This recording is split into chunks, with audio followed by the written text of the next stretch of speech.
In this video, we're going to look at ad hoc reporting tools within 3iVerify.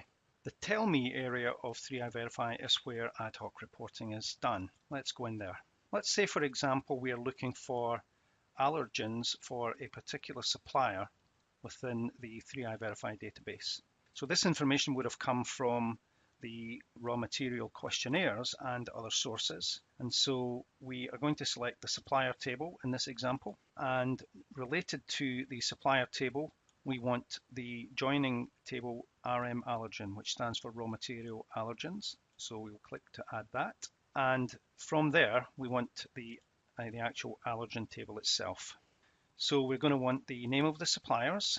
We're going to want whether the allergens are contained in the raw material or not, or whether they are handled on site. But we don't want the ID, we want the actual information from the table. So we're going to add both of those tables, and we're going to select the answer to those questions, and we'll select the name of the allergen as well.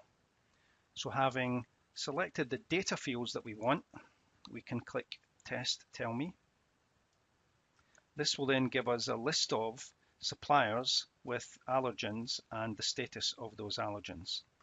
So say we want to filter the allergens to show only allergens with eggs. We come back up to the allergen table, and we'll add a new criteria. And what we want to do is to select where the allergen is like egg. So we come back down again and click on Test Tell Me, and it will filter out all of the other allergens that are not eggs. So in this way, we can then save this report and then run that report at any time in the future.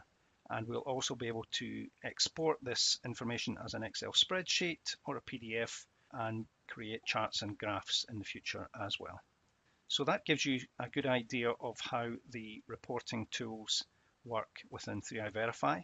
In addition, we have the dashboard, which we've already mentioned in the dashboards area, and we'll be building additional widgets for these, potentially on top of the existing Tell Me reports as well. So that concludes the reporting section of this demo.